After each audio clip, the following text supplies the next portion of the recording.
Furious Iranians flooded the commercial center of Tehran this week to protest Iran's plunging currency.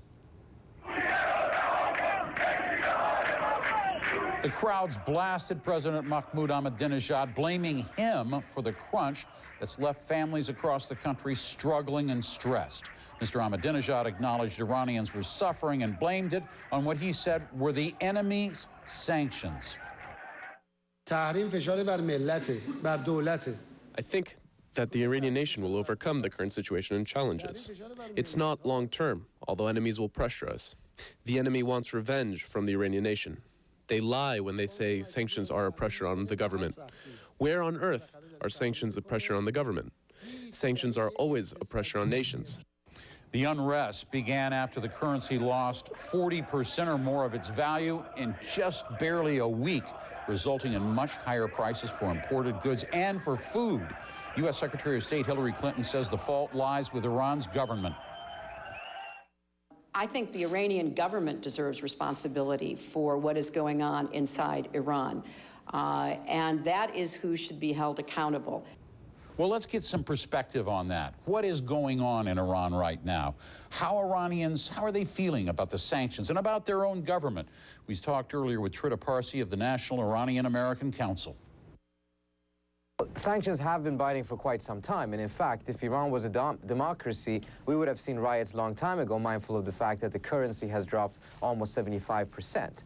But precisely because it is not a democracy, there's great limitations on how the population can make their dissatisfaction known and put pressure on the government. The population are the ones that have been bearing the brunt of these sanctions, and I think they will continue to bear the brunt of these sanctions. Just because they're biting does not, however, mean that they're working. For them to work, it means that the Iranian government has to change its position on the nuclear issue in a direction that we would feel is desirable. And so far, we have not seen a single sign of that. That is a very important point. Whether or not these sanctions will work and who they affect, who is getting the blame today for the pain of these sanctions? It all depends. We have to remember the Iranian people is, first of all, very dissatisfied with the government and the situation as a whole. So naturally, the government will get a lot of the blame. Then within the government, you have elements right now that are very upset with the Ahmadinejad government, thinking that the Ahmadinejad government may actually have been deliberately permitting some of the crash of the currency and taking advantage of that. Why? Because the government itself is the ones that hold the largest amounts of foreign currency. So they can use that for their own purposes vis-a-vis the rest of the society. So there's some who are putting a lot of the blame on the Ahmadinejad government and not necessarily on the system as a whole. But particularly when it comes to one aspect, and that is the shortage of medicine that currently exists in Iran as a direct result of the sanctions. There, I think it's been quite clear that the anger is directed towards the West, far more so than the government itself. There is a hazard here that we are moving into a tunnel, Trita Parsi, a tunnel that looks remarkably familiar, the Iraq sanctions. Absolutely. If you don't have a situation in which there are ongoing negotiations in which a solution to this nuclear standoff is found, or if you don't have a situation in which the regime in some way or shape or form is changed or falls, then we are looking at a scenario in which we will have years of these type of sanctions on Iran without necessarily changing the status quo. That's exactly what happened in Iraq. We had massive sanctions, which created a humanitarian disaster. A conservative number says that it's about 375,000 children that died as a result of those sanctions. But we did not see the fall of Saddam, and we did not see a change in Saddam's policies.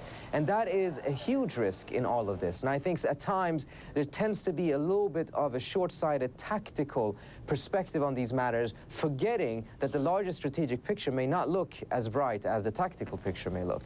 It also changes the equation because at some point you have to look at it, no matter how painful these sanctions are, and say, well, sanctions aren't working. Well, that's the other problem. If we reach a situation in which in the short term, the sanctions don't bring about a change in the policies, and it doesn't bring about a change in the government, which is not an explicit objective of the U.S. government, but certainly some in Congress seem to be believing that that should be the objective of the sanctions.